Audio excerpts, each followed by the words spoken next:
is up, guys? I'm super excited. I'm taking the Starfire out for the first time. We're gonna see what happens. I've got everything running that I can find, that I can think of. My bilge pumps. I've got a plug in it. I've got the motor where it's running good. It's got about a half a tank of gas in it. I'm going to try to run this sucker down as far as I can, and that way I can put some fresh gas in it. And I'm pumped. I'm ready to get out on the lake. I want to see how the boat does. I want to see if I can catch some fish. I haven't been out on Lake Tyler in a long time. We're going to hit up Lake Tyler East. It's fairly calm right now. The wind isn't really that bad. They're calling 8 to 10 mile an hour, which isn't going to be bad compared to yesterday. It was stupid windy. I washed the boat this morning, gave it a good bath, wiped down all the seat cushions, put the Texas numbers on it and the Texas sticker, and it's ready to go. So I'm going to stop at the gas station. I'm going to fill up my Milwaukee Pack Out Yeti cup that I got for Christmas with some Dr. Pepper, and we're going to hit the lake. We're going to see what happens. So get up here and turn at the intersection, and I'm going to be heading down to the lake. I can be on the water if I don't make any stops and there's nobody in front of me. I can leave the house and be on the water in about 5 minutes on Lake Tyler East. So I'm right down the road from the 64 boat ramp, so it's pretty incredible. But I'm going to get out and soak up some sun and hopefully get hooked on something, so we'll find out. Alright guys, so we're on the water. It runs good. I have noticed that it seems really heavy in the rear end, so it's bow up until you get it on plane. I'm out here fishing on just the north side of the 64 bridge on East Lake Tyler. Got all these lily pads in here. I tried a just a spinner bait and didn't do anything. So I got all these lily pads. I'm gonna try out this new frog that I got. It looks pretty weedless. So I'm gonna hop these lily pads out there and see if something comes swallowing it up from the bottom. Yeah, it's really nice to be out on the water again. I haven't been out on the lake in years, honestly. Years. Checking out the fish finder here. I got this Humminbird 597 CL. That is the one that I got with the boat that I welded some safety chains on the guy's trailer for. So I have that one, then I have that Humminbird back there that I use for my navigation and stuff, and that'll be the one on the back of the boat if I have a partner. But anyway, see if we can catch some fish. So I thought I had a fish. Felt good. Had a little bit of a weird tug to it, but hey. Yeah, I caught something. A freaking log. Thing's like probably 2.5 or 3 feet long. I'm surprised this braid line pulled it up. Go back and grow up, little guy.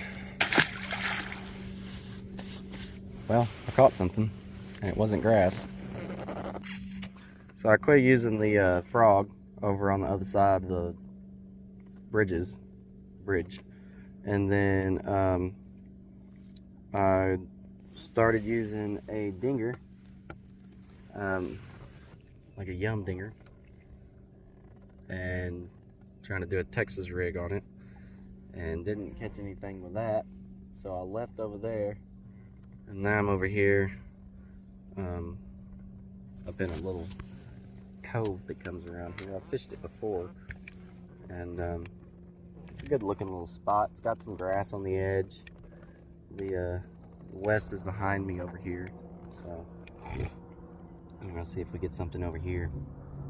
Maybe we'll get one. We can just get one fish. We don't get skunked.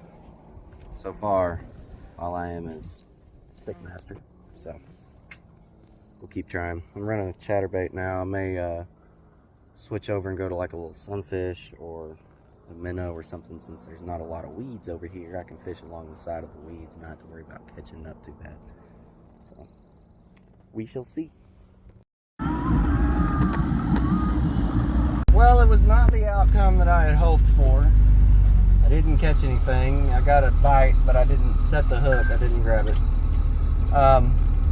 Other than that, boat ran fine.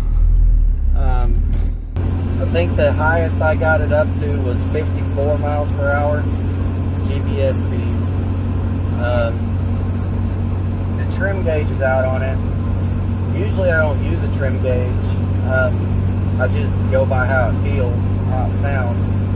But I think I'm going to have to get that fixed because I'm still learning how to get that thing trimmed out. It sits really heavy in the rear, so the bow comes up if you don't go ahead and get it up on plane. Other than that, I'm happy with it. I mean, it's a 1983 and it's 2024 now, so that's a 41-year-old boat. Yeah, I'm not going to complain about it. So, runs good. There is an alarm that goes off sometimes when you're running it. You get it up to speed and you're revving it out. It has an alarm that goes off, and I can't figure out why, because the gauges all seem to read fine. Granted, it doesn't have a gauge for oil pressure or water pressure, so I don't know if that's what it's complaining about. But other than that, it did good. Considering that this boat hasn't been used, the motor hasn't been run consistently since November, at least since November, because that's when the guy that I bought it from got it, and he hadn't taken it out of the water yet. We're in April, so that's pretty good for a boat that hasn't been run in close to 6 months. I'm trying to burn out the gas that's in it. I put some sea foam in it, and I'm trying to burn up what's in it so that I can refill the tank, get some fresh gas. That may help it a lot with some of its problems. I'm happy.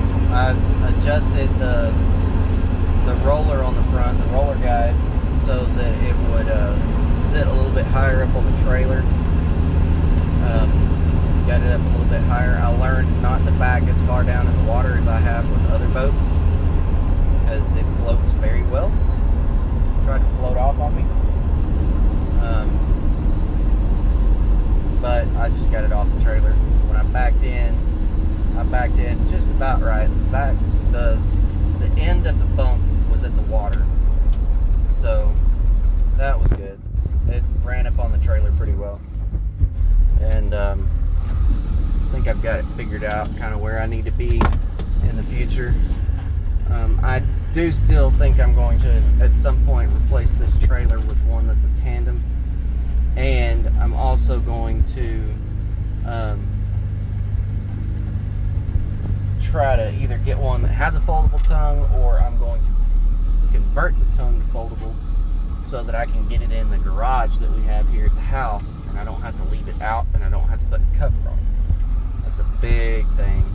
The other thing that I noticed, the trolling motor worked great, the fish finders were good, but I'm used to the last boat that I used to use, that I borrowed all the time. It had a trough for the foot controller, and it made it a lot easier to run the troller because your foot wasn't elevated the whole time if you were sitting there running the pedal constantly. So I'm going to look into making a trough to put in it for the pedal. I don't think it'll be that hard. I mean, I'm a welder, so I should be able to fabricate the trough fairly easily out of aluminum. And actually, I think I have some sheet here that I could do it with. And then, what was the other thing? I think I'm going to try to make a set of power poles for it too. I've been watching a lot of videos. A lot of guys have made their own power poles. There's a lot of pretty good ideas out there. So I think I'm going to try to make a set of power, or not a set, just one. Make one power pole for it. That way, make it for about 6 or 8 feet of water. That way, if I'm just sitting fishing somewhere on a windy day, I can put the power pole down and I can just sit there. And I don't have to be on the trolling motor the whole time. But I'm going to get this thing backed up over in its spot, get a cover on it, and I'm going to go inside and figure out where my wife is, because her car is in here. So thanks for watching, and I'll keep y'all updated with my fishing fun.